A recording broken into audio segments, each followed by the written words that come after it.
Katakot-takot ang pagbabatikos sa akin. Sinasabi nila lagi na si Pangulong Rodrigo Roa Duterte, siya lang daw ang pinagsisilbihan ko, hindi ang taong bayan.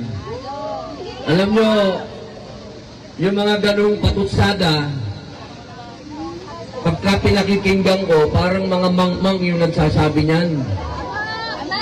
Sa loob ng ilang taon, kailan nyo ba naramdaman na nagkaroon ng pagbabago sa Pilipinas?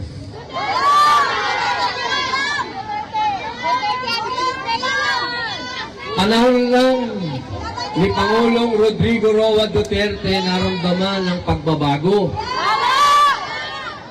Hindi po kailanman naramdaman ng Pilipino na pwede siyang maglakad sa kalsada.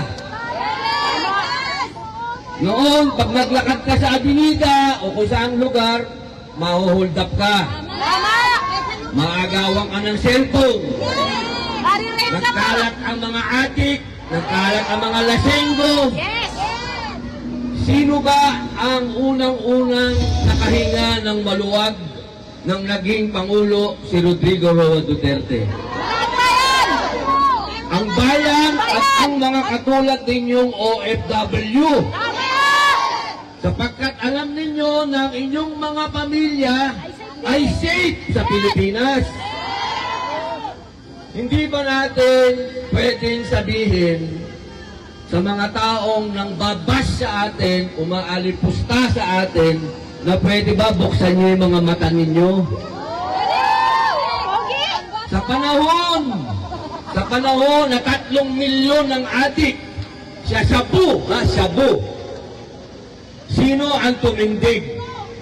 Di ba si PRRD lang? Sino ang tumindig laban sa mga mayayamang umaabuso sa taong bayan? Di ba si PRRD lang? Sino ang naglabas ng mga, alam naman nyo siguro, napakadaming mayayaman, kung sino pa yung mayayaman, hindi nagbabayad ng tax. Si PRRD lang ang lumaban dyan sa mga yan. Nung panahon na ang tubig, ginagawang negosyo, ang kuryente, ginagawang negosyo, isa lang ang presidenteng nagsalita na yung mga yan, ginagamit ng mga Pilipino. Sino yun? Si PRRD lang. Yes!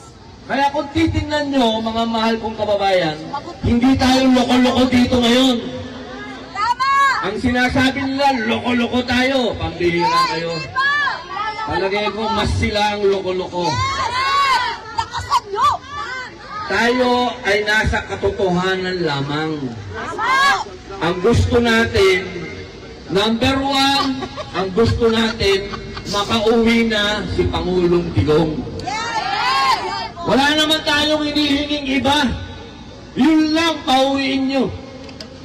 Sapagkat yung ginawa ninyo, na dinala nyo doon, si Pangulong Rodrigo Roa Duterte, para nyo nang ipinagbili ang kalayaan at kasarilan natin. Bakit ko nasabi yan? Ilan ang bayaning Pilipino ang nagpakamatay para magkaroon ng kalayaan sa mga dayuhan? Ilan? Tapos ngayon, i-deliver nyo doon. Yung presidente natin, napakakalokohan naman nun. Kung merong kasalanan ang ating Pangulo, dapat sa Pilipinas nyo siya nilitis. Hindi po pwedeng dinideliver nyo sa ibang bansa, pambihira. Kapag may Pilipino na nagkaroon ng kasalanan sa abroad, pinauuwi natin, di ba? Ito, ibang klase, dinideliver natin. Sana, ang kasunod, ang hinihingi natin, lahat tayo nagdasal. Alam ko, lahat ng panalangin natin, pinakinggan ng Panginoon, at wala ng impeachment ngayon.